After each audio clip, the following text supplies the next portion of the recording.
എല്ലാവർക്കും എൻ്റെ വിനീതമായ നമസ്കാരം.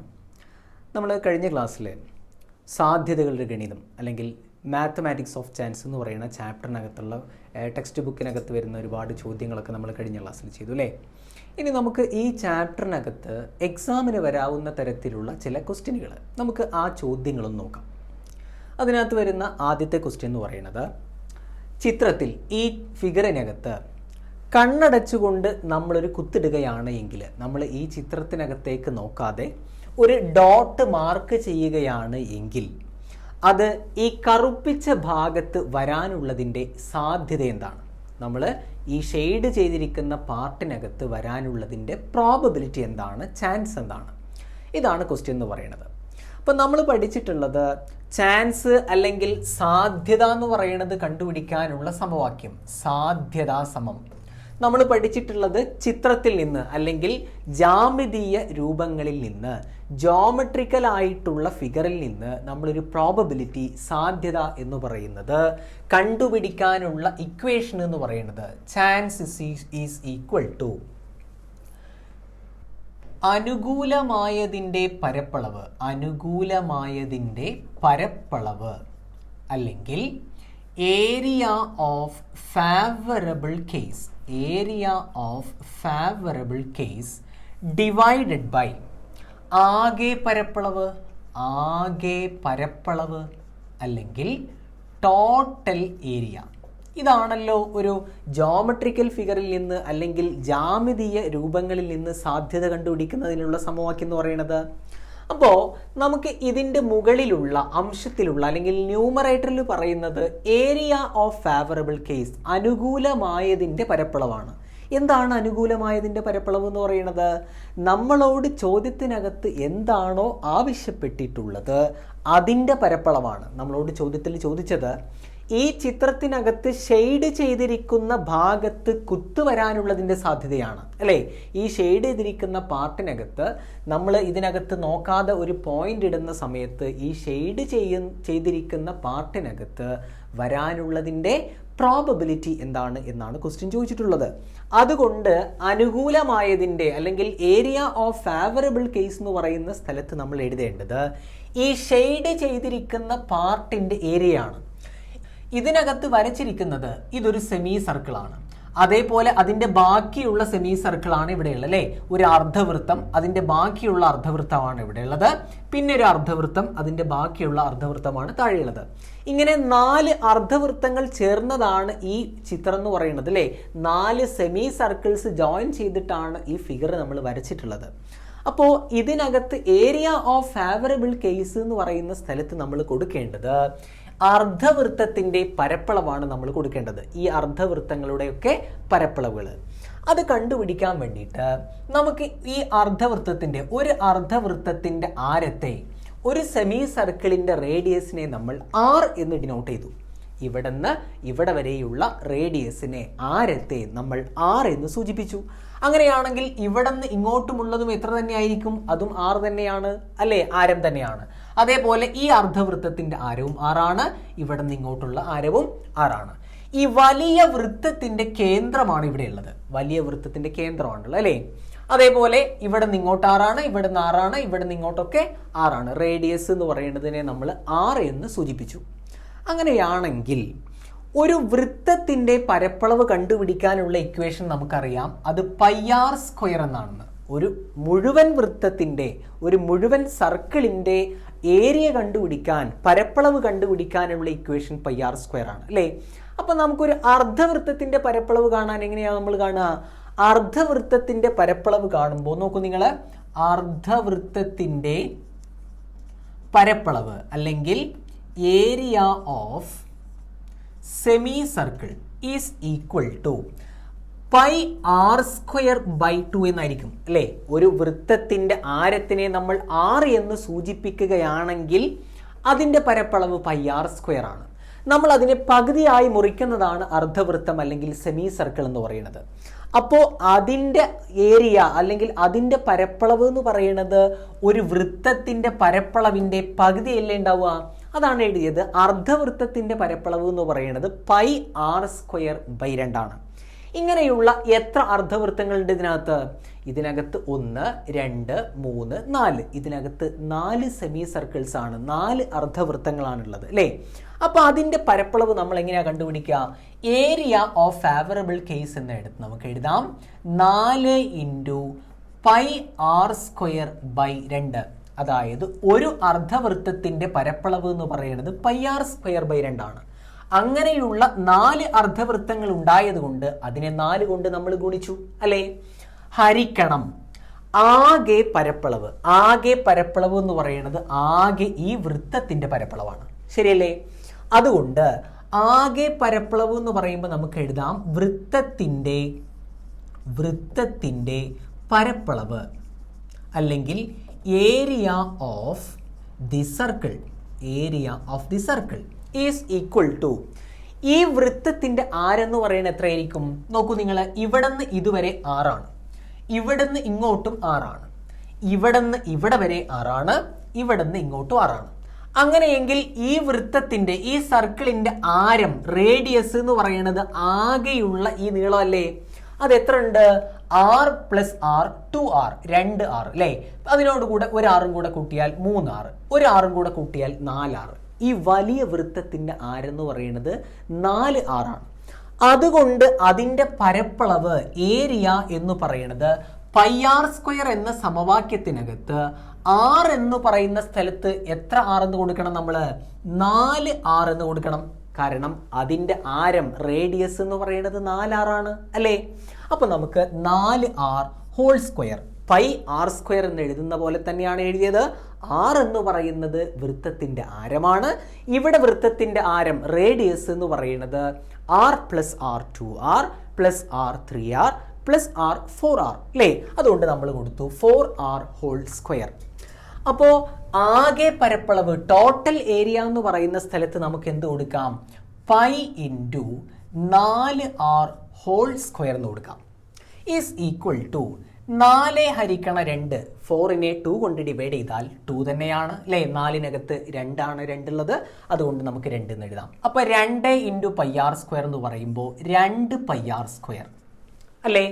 ഹരിക്കണം താഴെ വരുമ്പോൾ ഇവിടെ പൈ ഉണ്ട്, 4ൻ്റെ സ്ക്വയർ എന്ന് പറയുന്നത് 16 ആണ്. ഇൻറ്റു പൈ ഇൻറ്റു 6ൻ്റെ സ്ക്വയർ എന്ന് പറയുന്നത് r² ആണ്. നമ്മളിവിടെ ബ്രാക്കറ്റ് ഓപ്പൺ ചെയ്തതാണ്. 4ൻ്റെ സ്ക്വയർ 16, പിന്നെ ഇവിടെയുള്ള പൈ ആണ് ഈ എഴുതിയിട്ടുള്ളത്, പിന്നെ ഇവിടെയുള്ള 6ൻ്റെ സ്ക്വയർ എന്ന് പറയുന്നത് r², which is equal to, നമുക്ക് πr² πr² വെട്ടിക്കളയാം. ബാക്കി എന്താണുള്ളത്? 2/16. നമുക്ക് വേണമെങ്കിൽ ഇതിനെ ഒന്ന് ചെറുതാക്കാം. 2ലും 16ലും പൊതുവായിട്ട് ഹരിക്കാൻ പറ്റുന്ന സംഖ്യ 2 തന്നെയാണ്. 2നകത്ത് എത്ര 2കളുണ്ട്? 1 2കളാണുള്ളത്. 16നകത്ത് എത്ര 2കളുണ്ട്? 8 2കളാണുള്ളത്. അതുകൊണ്ട് ഈ ചിത്രത്തിനകത്ത് നമ്മൾ നോക്കാതെ ഒരു കുത്തിടുകയാണെങ്കിൽ അത് കറുപ്പിച്ച ഭാഗത്ത് വരാനുള്ളതിൻ്റെ സാധ്യത എന്ന് പറയുന്നത് 1/8 ആണ്. ഈ ഫിഗറിനകത്തേക്ക് നമ്മൾ നോക്കാതെ ഒരു ഡോട്ട് മാർക്ക് ചെയ്യുകയാണ് എങ്കിൽ അത് ഷെയ്ഡ് ചെയ്ത പാർട്ടിനകത്ത് വരാനുള്ളതിൻ്റെ പ്രോബബിലിറ്റി എന്ന് പറയുന്നത് ദാറ്റ് ഈസ് 1/8 ആണ്.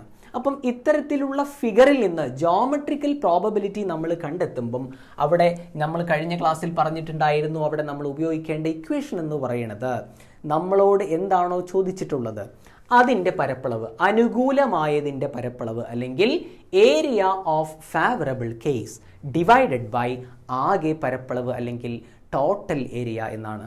അപ്പം ഈ ക്വസ്റ്റ്യനെ നമുക്ക് ഇങ്ങനെ ആൻസർ ചെയ്യാം. ഇനി നമുക്ക് രണ്ടാമത്തെ ചോദ്യം നോക്കാം.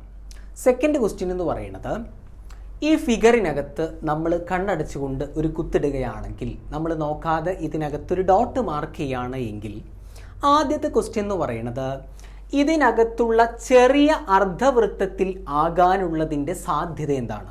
ഇതിനകത്തുള്ള സ്മോൾ സെമി സർക്കിളിനകത്ത് വരാനുള്ളതിൻ്റെ പ്രോബബിലിറ്റി എന്താണ്? അതാണ് ആദ്യത്തെ ക്വസ്റ്റ്യൻ എന്ന് പറയുന്നത്. സെക്കൻഡ് ക്വസ്റ്റ്യൻ പറയുന്നത്, ഈ ചെറിയ അർദ്ധവൃത്തം ഒഴികെയുള്ള ബാക്കി ഭാഗത്ത് വരാനുള്ളതിൻ്റെ സാധ്യത എന്താണ്? ഈ സ്മോൾ സെമി സർക്കിൾ ഒഴിവാക്കിയിട്ട് ബാക്കിയുള്ള പാർട്ടിനകത്ത് വരാനുള്ളതിൻ്റെ പ്രോബബിലിറ്റി എന്താണ്? അതാണ് സെക്കൻഡ് ക്വസ്റ്റ്യൻ എന്ന് പറയുന്നത്. തേർഡ് ക്വസ്റ്റ്യൻ പറയുന്നത്, ഇതിനകത്ത് ഏതെങ്കിലും ഒരു അർദ്ധവൃത്തത്തിൽ വരാനുള്ളതിൻ്റെ സാധ്യത എന്താണ്? ഏതെങ്കിലും ഒരു അർദ്ധവൃത്തത്തിൽ ഇതിനകത്തുള്ള ഏതെങ്കിലും ഒരു സെമി സർക്കിളിനകത്ത് ആ പോയിന്റ് വരുന്നതിനുള്ള പ്രോബബിലിറ്റി എന്താണ്? നിങ്ങൾ ആ 3 ക്വസ്റ്റ്യനും ശരിക്കും മനസ്സിലാക്കുക. അപ്പോൾ നമുക്ക് ഒരു ഫിഗർ താഴെ കൊടുത്തിട്ടുണ്ട്. അപ്പോൾ ആദ്യത്തെ ക്വസ്റ്റ്യൻ ചോദിച്ചത്, നമ്മൾ കണ്ണടച്ചുകൊണ്ട് ഈ ഫിഗറിനകത്ത് ഒരു ഡോട്ട് മാർക്ക് ചെയ്യുകയാണെങ്കിൽ, നമ്മളൊരു കുത്തിടുകയാണ് എങ്കിൽ ആ ഡോട്ട്, ആ പോയിന്റ് എന്ന് പറയുന്നത് ഈ ചെറിയ അർദ്ധവൃത്തത്തിൽ വരാനുള്ളതിൻ്റെ സാധ്യത എന്താണ്? സ്മോൾ സെമി സർക്കിളിനകത്ത് വരാനുള്ളതിൻ്റെ പ്രോബബിലിറ്റി എന്താണ്? അപ്പം അത് ചോദിക്കുമ്പം നമ്മൾ ഇത്തരം ജോമെട്രിക്കൽ പ്രോബബിലിറ്റി അല്ലെങ്കിൽ ജാമിതീയ സാധ്യത കണ്ടുപിടിക്കാനുള്ള സമവാക്യം, സാധ്യത അല്ലെങ്കിൽ ചാൻസ് എന്ന് പറയുന്നത് ദാറ്റ് ഈസ് ഈക്വൽ ടു അനുകൂലമായതിൻ്റെ പരപ്പളവ്, അനുകൂലമായതിൻ്റെ പരപ്പളവ് അല്ലെങ്കിൽ area of favourable case divided by ആകെ പരപ്പളവ്, ആകെ പരപ്പളവ്. ഇതാണല്ലോ സമവാക്യം എന്ന് പറയുന്നത്. ടോട്ടൽ ഏരിയ, ടോട്ടൽ ഏരിയ, ഇതാണ് ഇക്വേഷൻ എന്ന് പറയുന്നത്. അപ്പോൾ ഇതിനകത്ത് മുകളിൽ നമുക്ക് വേണ്ടത്, അപ്പോൾ ആദ്യത്തെ ചോദ്യം ചോദിച്ചിട്ടുള്ളത്, ഈ ഫിഗറിനകത്ത്, ഈ ചിത്രത്തിനകത്ത് നമ്മളൊരു കുത്തിടുമ്പോൾ ഇതിൽ ചെറിയ അർദ്ധവൃത്തത്തിലാകാനുള്ളതിൻ്റെ സാധ്യത അല്ലെങ്കിൽ സ്മോൾ സെമി സർക്കിളിനകത്ത് വരാനുള്ള പ്രോബബിലിറ്റി. ഇതിനകത്ത് എത്ര ചെറിയ അർദ്ധവൃത്തങ്ങളുണ്ട്? 2 ചെറിയ അർദ്ധവൃത്തങ്ങളാണ് ഇതിനകത്തുള്ളത് അല്ലേ? ഈ അർദ്ധവൃത്തത്തിൽ വരാനുള്ള സാധ്യതയാണ്, ചാൻസ് ആണ് ചോദിക്കുന്നത്. എങ്കിൽ ഏരിയ ഓഫ് ഫേവറബിൾ കേസ് എന്ന് പറയുന്ന സ്ഥലത്ത് നമ്മൾ എന്തെഴുതാം? നമ്മളോട് ആവശ്യപ്പെട്ടിട്ടുള്ളതിൻ്റെ പരപ്പളവ് അല്ലെങ്കിൽ ഏരിയ. നമ്മളോട് ആവശ്യപ്പെട്ടത് ചെറിയ അർദ്ധവൃത്തത്തിലാകാൻ, സ്മോൾ സെമി സർക്കിളിനകത്താകാനാണ് നമ്മളോട് പറഞ്ഞിട്ടുള്ളത്. അതുകൊണ്ട് നമ്മൾ ഏരിയ ഓഫ് ഫേവറബിൾ കേസ് എന്ന് പറയുന്നിടത്ത് നമ്മൾ എന്താണ് എഴുതേണ്ടത്? നമ്മൾ അവിടെ കൊടുക്കണം ചെറിയ അർദ്ധവൃത്തത്തിൻ്റെ പരപ്പളവ് അല്ലേ? പരപ്പളവ് അല്ലെങ്കിൽ area of small semi circle, semi circle is equal to, ഒരു വൃത്തത്തിൻ്റെ ആകെ പരപ്പളവ് കാണാനുള്ള സമവാക്യം അതിൻ്റെ ആരത്തെ r എന്ന് സൂചിപ്പിക്കുകയാണെങ്കിൽ, ഒരു സർക്കിളിൻ്റെ, മുഴുവൻ സർക്കിളിൻ്റെ ഏരിയ കാണാൻ അതിൻ്റെ റേഡിയസിനെ നമ്മൾ r എന്ന് ഡിനോട്ട് ചെയ്യുകയാണെങ്കിൽ πr² എന്നാണ്. നമുക്കിവിടെ സെമി സർക്കിളാണ്, അർദ്ധവൃത്തമാണുള്ളത്. ഞാൻ ഈ അർദ്ധവൃത്തത്തിൻ്റെ ആരത്തെ r എന്ന് സൂചിപ്പിച്ചു. അർദ്ധവൃത്തത്തിൻ്റെ ആരത്തെ അല്ലെങ്കിൽ സെമി സർക്കിളിൻ്റെ റേഡിയസിനെ r എന്ന് ഡിനോട്ട് ചെയ്തു. അതേപോലെ തന്നെ ഇവിടെയും റേഡിയസ് എന്ന് പറയുന്നത് r ആണ് അല്ലേ? അപ്പം ഈ അർദ്ധവൃത്തത്തിൻ്റെ പരപ്പളവ് എന്ന് പറയുന്നത് മുഴുവൻ വൃത്തത്തിൻ്റെ പരപ്പളവിൻ്റെ പകുതിയായിരിക്കും അല്ലേ ഉണ്ടാവുക? ആകെ ഒരു വലിയ വൃത്തമായിരുന്നുവെങ്കിൽ അതിൻ്റെ പരപ്പളവിനെ നമ്മൾ പകുതിയാക്കിയാൽ ഈ ചെറിയ അർദ്ധവൃത്തത്തിൻ്റെ പരപ്പളവ് കിട്ടൂലേ? അപ്പോൾ നമ്മൾ πr² എന്ന വൃത്തത്തിൻ്റെ പരപ്പളവിനെ നമ്മൾ പകുതിയാക്കുമ്പോൾ അർദ്ധവൃത്തത്തിൻ്റെ പരപ്പളവ് കിട്ടും. കഴിഞ്ഞ ചോദ്യത്തിൽ നമ്മൾ പറഞ്ഞു, ഇവിടെ നമ്മൾ ആരം എന്ന് പറയുന്നത് r എന്നാണ് സൂചിപ്പിച്ചിട്ടുള്ളത്. അതുകൊണ്ടാണ് πr²/2 എന്ന് വന്നത്. ഓക്കെ അല്ലേ? ഇനി ഇങ്ങനെയുള്ള എത്ര അർദ്ധവൃത്തങ്ങളുണ്ട്? 2 എണ്ണം ഉണ്ട്. അപ്പോൾ ആ 2 അർദ്ധവൃത്തങ്ങളുടെ പരപ്പളവുകളാണ് നമുക്ക് മുകളിൽ വേണ്ടത്. ഈ 2 സെമി സർക്കിളിൻ്റെ ഏരിയയാണ് നമുക്ക് ഇതിൻ്റെ ന്യൂമറേറ്ററിനകത്ത് വേണ്ടത്. അതുകൊണ്ട് നമുക്ക് എഴുതാം അനുകൂലമായതിൻ്റെ പരപ്പളവ് അല്ലെങ്കിൽ area of the favourable case എന്ന് പറയുന്ന സ്ഥലത്ത് 2 × πr²/2 അല്ലേ? 2 അർദ്ധവൃത്തങ്ങളുണ്ട്. അപ്പോൾ നമുക്ക് ഒരു അർദ്ധവൃത്തത്തിൻ്റെ പരപ്പളവിനെ 2 കൊണ്ട് ഗുണിച്ചാൽ 2 അർദ്ധവൃത്തങ്ങളുടെ പരപ്പളവ് കിട്ടും. ഒരു സെമി സർക്കിളിൻ്റെ ഏരിയ നമ്മളിവിടെ കണ്ടുപിടിച്ചിട്ടുണ്ട്. ഇങ്ങനെയുള്ള 2 സെമി സർക്കിൾസ് ആണ് ഇവിടെയുള്ളത്.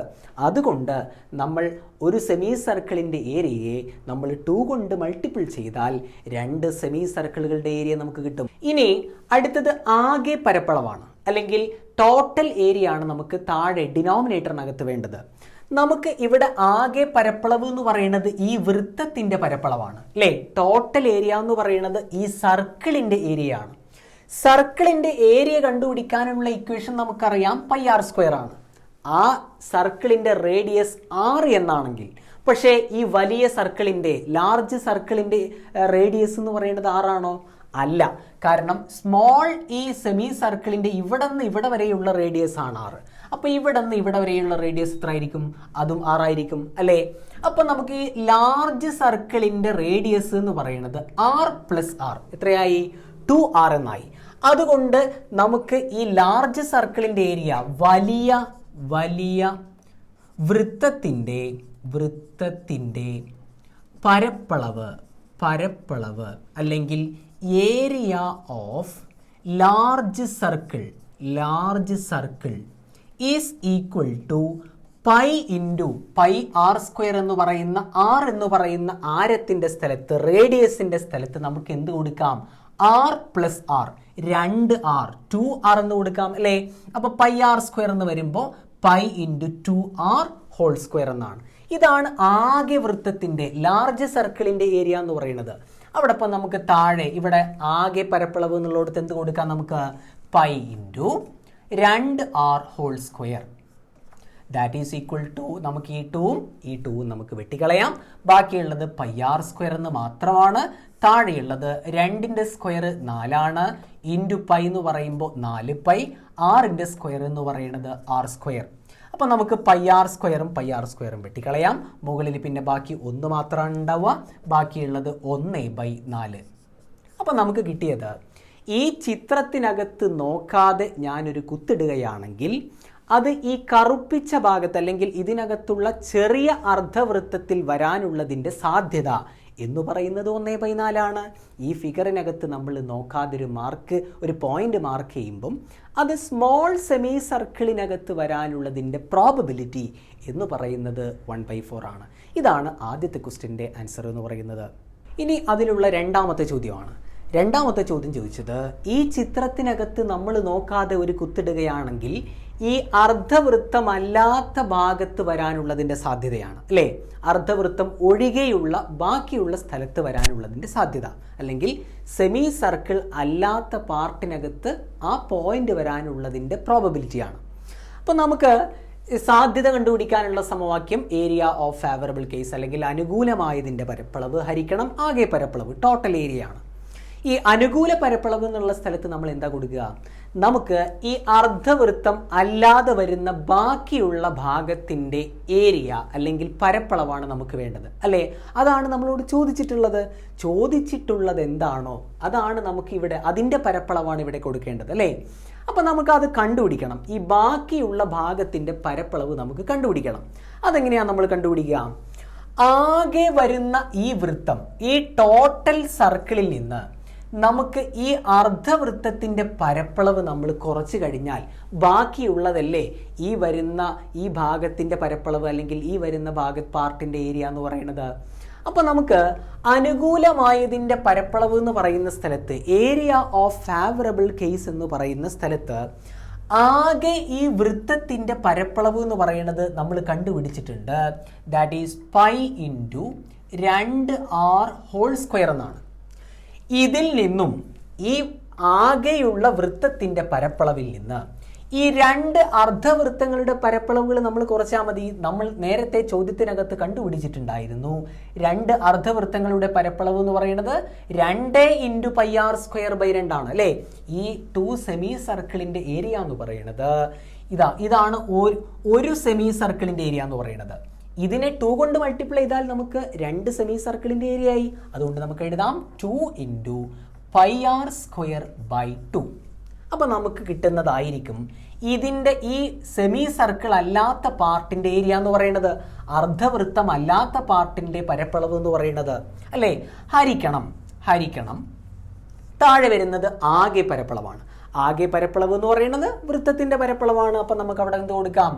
Pi r², pi into 2r² അതാണ് ആകെ വൃത്തത്തിൻ്റെ പരപ്പളവ് എന്ന് പറയുന്നത്.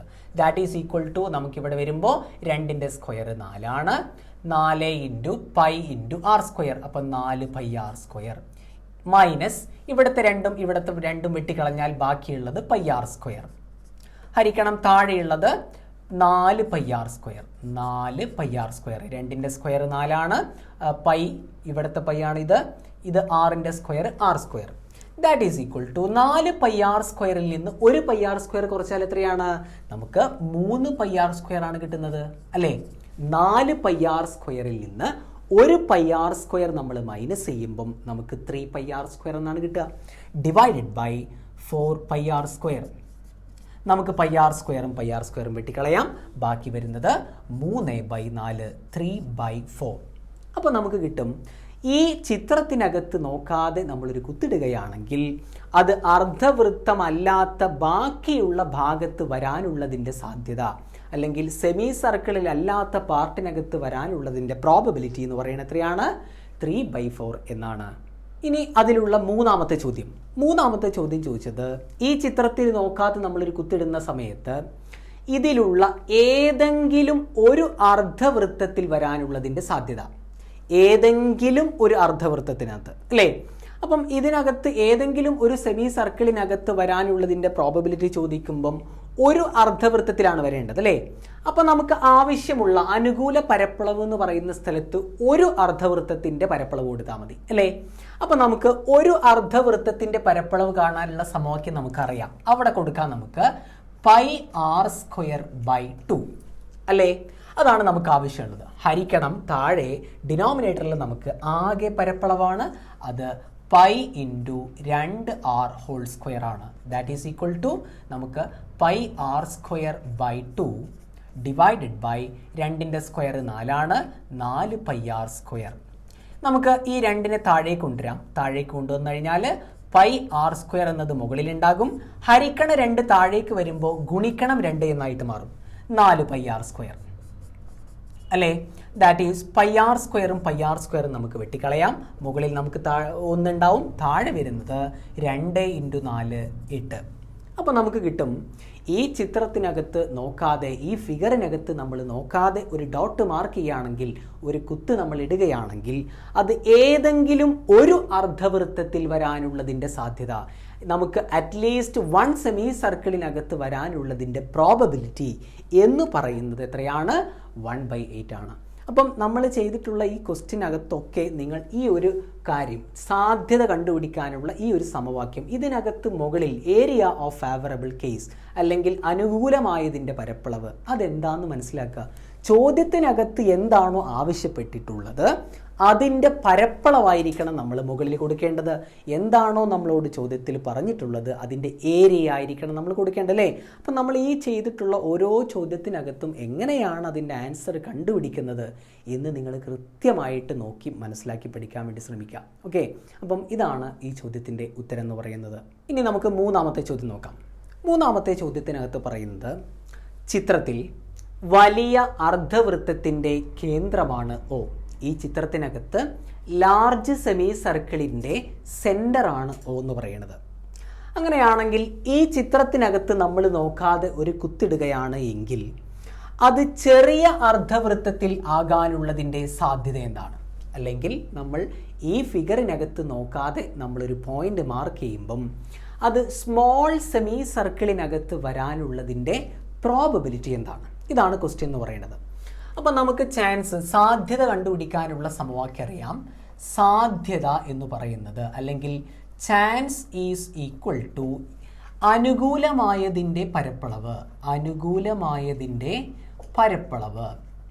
അല്ലെങ്കിൽ area of favourable case divided by ആകെ പരപ്പളവ്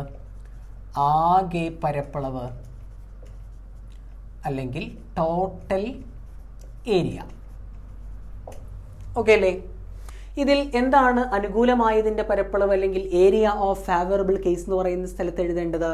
നമ്മളോട് ഇതിനകത്ത് ആവശ്യപ്പെട്ടത് എന്താണ് ആവശ്യപ്പെട്ടിട്ടുള്ളത്? ഈ ചെറിയ അർദ്ധവൃത്തത്തിൽ സ്മോൾ സെമി സർക്കിളിനകത്ത് വരാനാണ്. അതുകൊണ്ട് അതിൻ്റെ പരപ്പളവാണ് മുകളിൽ വേണ്ടത് അല്ലേ? അപ്പോൾ നമുക്ക് എഴുതാം, ഇതിനകത്ത് അനുകൂലമായതിൻ്റെ പരപ്പളവ് എന്ന് പറയുമ്പോൾ, അപ്പോൾ നമുക്ക് അനുകൂലമായതിൻ്റെ പരപ്പളവ് എന്ന് പറയുന്ന സ്ഥലത്ത് എന്തെഴുതാം? ചെറിയ അർദ്ധവൃത്തത്തിൻ്റെ പരപ്പളവ് അല്ലേ? അപ്പോൾ നമ്മളത് കണ്ടുപിടിക്കുകയാണ്. ചെറിയ അർദ്ധവൃത്തത്തിൻ്റെ പരപ്പളവ് അല്ലെങ്കിൽ area of small semi circle is equal to, നമുക്ക് ഈ ചെറിയ അർദ്ധവൃത്തത്തിൻ്റെ ആരത്തെ R എന്ന് സൂചിപ്പിക്കാം. ചെറിയ അർദ്ധവൃത്തത്തിൻ്റെ ആരത്തെ നമ്മൾ എന്ത് കൊടുത്തു? R എന്ന് കൊടുത്തു. അങ്ങനെയാണെങ്കിൽ ഈ ചെറിയ അർദ്ധവൃത്തത്തിൻ്റെ പരപ്പളവ് എന്താ വരിക? കഴിഞ്ഞ ചോദ്യത്തിൽ നമ്മൾ പറഞ്ഞു അത് πr²/2 ആണ് അല്ലേ? πr²/2 ആണ്. ഇത് വലിയൊരു വൃത്തമായിരുന്നുവെങ്കിൽ അത് πr² എന്നാണ് വരിക. അതിന് നമ്മൾ പകുതിയാക്കി, അതാണ് πr²/2 അല്ലേ? ഇനി ആകെ പരപ്പളവ് എന്ന് പറയുമ്പോൾ വൃത്തത്തിൻ്റെ പരപ്പളവാണ്. Total area is equal to, ഈ വലിയ വൃത്തമായിരുന്നുവെങ്കിൽ അതിൻ്റെ പരപ്പളവ് എന്ന് പറയുന്നത് π × 2r² എന്നാവും. കാരണം r+r ആണ് വലിയ വൃത്തമായിരുന്നെങ്കിൽ അതിൻ്റെ ആരെന്ന് പറയുന്നത് അല്ലേ? ഇതിൻ്റെ പകുതിയാണ് ഇതിൻ്റെ അർദ്ധവൃത്തം ഉണ്ടാവുക അല്ലേ? ആകെ വലിയൊരു വൃത്തം, വലിയൊരു സർക്കിൾ ആയിരുന്നുവെങ്കിൽ അതിൻ്റെ ഏരിയ എന്ന് പറയുന്നത് π × 2r² എന്നാണ്. കാരണം അതിൻ്റെ ആരം 2r ആണ് അല്ലേ? ഇതിനെ നമ്മൾ അർദ്ധവൃത്താക്കുമ്പം അതിൻ്റെ ഏരിയ, അതിൻ്റെ പരപ്പളവ് പകുതിയായിട്ട് മാറും. അതാണ് നമ്മൾ ഹരിക്കണം 2 എന്നിട്ടത് എന്ന് പറയുമ്പോൾ നമുക്ക് എഴുതാം 2ൻ്റെ സ്ക്വയർ എന്ന് പറയുന്നത് 4 ആണ്. π × r² 4πr²/2 അല്ലേ? അതിനെ പകുതിയാക്കി എന്ന് പറയുമ്പോൾ 4നെ നമ്മൾ 2 കൊണ്ട് ഹരിച്ചാൽ നമുക്ക് 2 ആണ് കിട്ടുക എന്ന് പറയുമ്പോൾ 2πr². അപ്പം ഈ വലിയ അർദ്ധവൃത്തത്തിൻ്റെ പരപ്പളവ് എന്ന് പറയുന്നത് 2πr² ആണ്. ഇത് രണ്ടും നമുക്ക് ഇതിനകത്ത് കൊടുക്കാം. ഇതിനകത്ത് കൊടുക്കുമ്പം മുകളിൽ നമുക്ക് ഏരിയ ഓഫ് ഫേവറബിൾ കേസ്, അനുകൂലമായതിൻ്റെ പരപ്പളവ് എന്ന് പറയുന്ന സ്ഥലത്ത് πr²/2 ഹരിക്കണം താഴെ വരുമ്പോൾ 2πr² അല്ലേ? ദാറ്റ് ഈസ് ഈക്വൽ ടു, നമുക്ക് ഈ 2നെ എടുത്തിട്ട് താഴേക്ക് കൊണ്ടുവന്നാൽ മുകളിൽ പിന്നെ πr² എന്ന് മാത്രമാവും. താഴെ 2 താഴേക്ക് വരുമ്പോൾ 2 × 2πr² ആവും. ഹരിക്കണം എന്ന ചിഹ്നം ഡിവൈഡഡ് ബൈ എന്ന സൈൻ താഴേക്ക് വരുമ്പോൾ എന്തായിട്ട് മാറും? × 2 എന്നായിട്ട് മാറും. That is πr² divided by 2 × 2 എന്ന് പറയുന്നത് 4 ആണ്. πr² അല്ലേ? ദാറ്റ് ഈസ് πr² πr² നമുക്ക് വെട്ടിക്കളയാം. ബാക്കി വരുന്നത് 1/4. അതായത് ഈ ചിത്രത്തിനകത്ത് നമ്മൾ കണ്ണടച്ചുകൊണ്ട് ഒരു കുത്തിടുകയാണെങ്കിൽ ആ കുത്ത് ഈ ചെറിയ അർദ്ധവൃത്തത്തിലാകുന്നതിനുള്ള സാധ്യത എന്ന് പറയുന്ന ഉത്തരം നമുക്ക് എത്രയാണ് കിട്ടിയത്? 1/4 ആണ്. ഇതാണ് ഈ ചോദ്യത്തിൻ്റെ ഉത്തരം എന്ന് പറയുന്നത്. ഇനി നമുക്ക് 4ാമത്തെ ചോദ്യം നോക്കാം. ഫോർത്ത് ക്വസ്റ്റ്യൻ പറയുന്നത്, ഒരു പെട്ടിയിൽ 5, 10 ഈ സംഖ്യകൾ എഴുതിയിട്ട് 2 കടലാസ് കഷ്ണങ്ങളും മറ്റൊരു പെട്ടിയിൽ 1, 3, 5 ഈ 3 സംഖ്യകൾ എഴുതിയ 3 കടലാസ് കഷ്ണങ്ങളും മറ്റൊരു പെട്ടിയിൽ ഇട്ടിട്ടുണ്ട്. എന്ന് വെച്ചാൽ 5, 10 എന്ന് പറയുന്ന 2 നമ്പേഴ്സ് എഴുതിയിട്ടുള്ള 2 സ്ലിപ്പുകൾ അതൊരു ബോക്സിനകത്ത് ഇട്ടിട്ടുണ്ട്. അതേപോലെ തന്നെ 1, 3, 5 ഈ നമ്പേഴ്സ് എഴുതിയിട്ടുള്ള സ്ലിപ്പ് വേറൊരു ബോക്സിനകത്ത് ഇട്ട് വെച്ചിട്ടുണ്ട്. നമ്മൾ ഈ ഓരോ ബോക്സിൽ നിന്നും, ഈച്ച് ബോക്സിൽ നിന്ന് നമ്മൾ ഓരോ സ്ലിപ്പുകൾ വീതം എടുക്കുകയാണ് എങ്കിൽ നമ്മളോട് ആദ്യം ചോദിക്കുന്ന ക്വസ്റ്റ്യൻ എന്ന് പറയുന്നത്, രണ്ടും ഒറ്റ സംഖ്യ ആകുന്നതിനുള്ള സാധ്യത എന്താണ്? രണ്ടും ഒറ്റ സംഖ്യ ആകുന്നതിനുള്ള സാധ്യത. Both odd number, both of them are odd numbers. ഇതാകുന്നതിനുള്ള പ്രോബബിലിറ്റി എന്താണ്? ഇതാണ് ആദ്യത്തെ ക്വസ്റ്റ്യൻ. സെക്കൻഡ് ക്വസ്റ്റ്യൻ പറയുന്നത്, ഒരു ഒറ്റ സംഖ്യയും ഒരു ഇരട്ട സംഖ്യയുമാകുന്നതിനുള്ള സാധ്യത. ഒരു ഇരട്ട സംഖ്യ, ഒന്നാമത്തേതിൽ ഓഡ്, രണ്ടാമത്തേതിൽ ഈവൻ. ഒരു ഒറ്റ സംഖ്യയും ഒരു ഇരട്ട സംഖ്യയും ആകുന്നതിനുള്ള സാധ്യത. ഇങ്ങനെ 2 ക്വസ്റ്റ്യനുകളാണ് നമുക്ക് അതിനകത്തുള്ളത്. അപ്പോൾ നമുക്ക് 2 ബോക്സുകൾ, 2 പെട്ടികളുണ്ട്. അതിൽ 5, 10 എന്ന് പറയുന്ന സംഖ്യയുണ്ട്. രണ്ടാമത്തേതിൽ 1, 3, 5 എന്ന് പറയുന്ന സംഖ്യയുണ്ട്. ഇതിൽ നിന്ന് ഓരോ സ്ലിപ്പുകൾ എടുക്കുമ്പോൾ നമ്മുടെ കയ്യിൽ ഒരു ജോഡി സംഖ്യകളാണ് ഉണ്ടാവുക അല്ലേ? നമ്മുടെ കയ്യിൽ ഒരു പെയർ നമ്പേഴ്സാണ് ഉണ്ടാവുക. അപ്പോൾ നമുക്ക് ഏതെല്ലാം പെയറുകളാണ് ഇതിനകത്ത് വരുന്നത് എന്ന് നമുക്കൊന്ന് എഴുതി വെച്ച് നോക്കാം. നമുക്ക് പറയാം 5, 1 അല്ലേ? ആദ്യത്തെ പെയർ എന്ന് പറയുന്നത് 5, 1. അടുത്തത് 5, 3, 5, 3. അടുത്തത് 5, 5. അടുത്തത് 5, 5 അല്ലേ? അടുത്തത് വരുന്നത് 10, 1, 10, 1, 10, 1. അടുത്തത് വരുന്നത് 10, 3, 10, 3. അടുത്തത് 10, 5, 10, 5. ഇത്രയും പെയേഴ്സാണ് ഈ ബോക്സിൽ നിന്ന് നമുക്ക് എടുക്കാൻ പറ്റുന്ന പെയേഴ്സ് എന്ന് പറയുന്നത്. ഇത്രയും ജോഡികളാണ് ഈ രണ്ട് പെട്ടികളിൽ നിന്നുമായിട്ട് നമുക്ക് എടുക്കാൻ കഴിയുന്ന സംഖ്യകൾ എന്ന് പറയുന്നത്, അല്ലെങ്കിൽ ജോഡികൾ എന്ന് പറയുന്നത്, അല്ലേ? ഇതിൽ നിന്ന്, ഈ ജോഡികളിൽ നിന്നാണ് ചോദ്യം. ഇതിൽ രണ്ടും ഒറ്റ സംഖ്യ ആകുന്നതിനുള്ള സാധ്യത എന്താണ്? നമ്മൾ ജോഡികൾ അല്ലെങ്കിൽ പെയേഴ്സ് എന്ന് പറയുന്ന സൈഡ് ഹെഡിങ്ങിന് താഴെ നമ്മൾ പഠിച്ചിട്ടുണ്ടായിരുന്നു, അല്ലേ?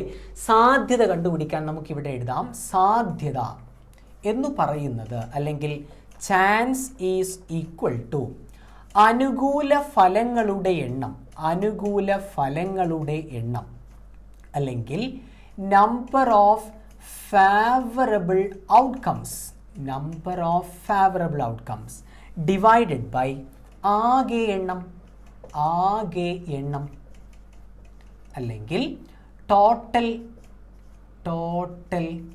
ഔട്ട്കംസ്. ഇതാണ് ഇക്വേഷൻ എന്ന് പറയുന്നത്, അല്ലേ? അപ്പോൾ ഇതിൻ്റെ ന്യൂമറേറ്ററിൽ, ഇതിൻ്റെ അംശത്തിൽ നമ്മൾ എന്താ കൊടുക്കേണ്ടത്? നമ്മളോട് ആദ്യം ചോദിച്ചത് എന്താണോ അതിൻ്റെ എണ്ണമാണ്. ആദ്യം ചോദിച്ചത് രണ്ടും ഒറ്റ സംഖ്യ ആകുന്നതിനുള്ള സാധ്യത. ഈ ജോഡിയിലെ രണ്ട് സംഖ്യകളും ഓഡ് നമ്പേഴ്സ് ഒറ്റ സംഖ്യ ആകുന്ന എത്ര ജോഡികളുണ്ട്? നോക്കൂ, 5, 1 ഇത് രണ്ടും ഓഡ് നമ്പേഴ്സാണ്, ഒറ്റ സംഖ്യകളാണ്. 5, 3 എന്ന് പറയുന്നത് ഓഡ് നമ്പേഴ്സാണ്. 5, 5 രണ്ടും ഓഡ് നമ്പറാണ്, ഒറ്റ സംഖ്യകളാണ്, അല്ലേ? പക്ഷേ ഇവിടെ 10, 1 അല്ലെങ്കിൽ 10, 1 എന്ന് പറയുന്നിടത്ത് ഇത് ഈവനാണ്, ഇത് ഓടാണ്. അപ്പോൾ ഇതിനകത്ത് എത്ര ഓഡ് നമ്പേഴ്സ് ഉള്ള, രണ്ടും ഓഡ് നമ്പർ ആയിട്ട് വരുന്ന എത്ര ജോഡികളുണ്ട്? 1, 2, 3. അപ്പോൾ നമുക്ക് എഴുതാം 3 ഡിവൈഡഡ് ബൈ ടോട്ടൽ ഔട്ട്കംസ്, അല്ലെങ്കിൽ ആകെ എണ്ണം. ആകെ എത്ര ജോഡികളുണ്ട്? 1, 2, 3, 4, 5, 6. അപ്പോൾ നമുക്ക് എഴുതാം 3/6. നമുക്ക് വേണമെങ്കിൽ ഇതിനെ ചെറുതാക്കാം. 3ലും 6ലും പൊതുവായിട്ട് പോകുന്ന സംഖ്യ എന്ന് പറയുന്നത് 3 തന്നെയാണ്. 3നകത്ത് ഒരു 3 ഉണ്ട്, 6നകത്ത് എത്ര 3കളുണ്ട്? 2 3കളുണ്ട്. അപ്പോൾ നമുക്ക് ഉത്തരം കിട്ടും 1/2 ആണ്. ഇനി എന്താ രണ്ടാമത്തെ ചോദ്യം? ഇതിനകത്ത് ഒരു ഒറ്റ സംഖ്യയും ഒരു ഇരട്ട സംഖ്യയും വരാനുള്ള സാധ്യത, അല്ലെങ്കിൽ ഒരു ഓഡ് നമ്പറും ഒരു ഈവൻ നമ്പറും വരുന്നതിനുള്ള ചാൻസ് എന്താണെന്നാണ്. ചാൻസ് കണ്ടുപിടിക്കാൻ ഇത് തന്നെയാണ് ഇക്വേഷൻ. ഇതിൽ നിന്ന് നമുക്ക് കൊടുക്കാം സാധ്യത എന്ന് പറയുന്നത്, അല്ലെങ്കിൽ chance is equal to number of favourable outcomes, അല്ലെങ്കിൽ അനുകൂലമായതിൻ്റെ അല്ലെങ്കിൽ അനുകൂല ഫലങ്ങളുടെ എണ്ണം എന്ന് പറയുന്നത് ചോദിച്ചത് എന്താണോ അതിൻ്റെ എണ്ണമാണ്. ചോദിച്ചത് ഒരു ഒറ്റ സംഖ്യയും ഒരു ഇരട്ട സംഖ്യയും വരുന്ന എത്ര ജോഡികളുണ്ട് ഇതിനകത്ത്? നോക്കൂ, ഇത് ഇരട്ട സംഖ്യയാണ്, ഇത് ഒറ്റ സംഖ്യയാണ്. ഇത് ഈവൻ നമ്പറാണ്, ഇത് ഓഡ് നമ്പറാണ്, അല്ലേ? അതേപോലെ ഇത് ഈവൻ നമ്പറാണ്, ഇത് ഓഡ് നമ്പറാണ്. ഇത് ഈവൻ നമ്പറാണ്, ഇത് ഓഡ് നമ്പറാണ്, അല്ലേ? അപ്പോൾ എത്ര ജോഡികളുണ്ട്? 1, 2, 3 ജോഡികളുണ്ട്. അതുകൊണ്ട് നമുക്ക് ഇതിൻ്റെ മുകളിൽ നമുക്ക് എന്ത് കൊടുക്കാം? 3 എന്ന് കൊടുക്കാം. ആകെ എണ്ണം, ആകെ ജോഡികളുടെ എണ്ണം എന്ന് പറയുന്നത് 6 ആണ്. ദാറ്റ് ഈസ് ഈക്വൽ ടു 3ലും 6ലും പൊതുവായിട്ട് പോകുന്ന സംഖ്യ മുകളിൽ ചെയ്ത പോലെ തന്നെ 3 തന്നെയാണ്. 3നകത്ത് ഒരു 3 ആണ്, 6നകത്ത് 2 3കളാണ്. അതുകൊണ്ട് നമുക്ക് ഇതിൻ്റെ രണ്ട് ഉത്തരങ്ങൾ നോക്കൂ. ഈ പെട്ടികളിൽ നിന്ന്, ഈ ബോക്സിൽ നിന്ന് ഓരോ സ്ലിപ്പുകൾ വീതം നമ്മൾ എടുക്കുകയാണെങ്കിൽ അത് രണ്ടും ഒറ്റ സംഖ്യ ആകുന്നതിനുള്ള സാധ്യത എന്ന് പറയുന്നത് 1/2 തന്നെയാണ്, അല്ലേ? അതേപോലെ തന്നെ ഒരു ഇരട്ട സംഖ്യയും ഒരു ഒറ്റ സംഖ്യയും ഒരു ഓഡ് നമ്പറും ഒരു ഈവൻ നമ്പർ വരുന്നതിനുള്ള പ്രോബബിലിറ്റി എന്ന് പറയുന്നത് എത്ര തന്നെയാണ്? 1/2 തന്നെയാണ്. അപ്പോൾ ഈ ചോദ്യത്തിനെ നമുക്ക് ഇങ്ങനെ ഈ ചോദ്യത്തിൻ്റെ ഉത്തരത്തെ നമുക്ക് ഇങ്ങനെ ചെയ്യാം. അപ്പോൾ നമ്മൾ ഇന്ന് ചെയ്തിട്ടുള്ള 4 ചോദ്യങ്ങളാണ്. ആ ചോദ്യങ്ങളുടെ ഉത്തരങ്ങളൊക്കെ നമ്മൾ എങ്ങനെ ചെയ്തു എന്ന് നിങ്ങൾ കൃത്യമായിട്ട് മനസ്സിലാക്കി പഠിക്കാൻ വേണ്ടി ശ്രമിക്കുക. നമുക്ക് ഇതിൻ്റെ ബാക്കിയുള്ള എക്സാം ഓറിയൻറ്റഡ് ആയിട്ടുള്ള ചില ക്വസ്റ്റ്യനുകളുമായിട്ട് നമുക്ക് വീണ്ടും അടുത്ത ക്ലാസ്സിൽ കാണാം. ബൈ.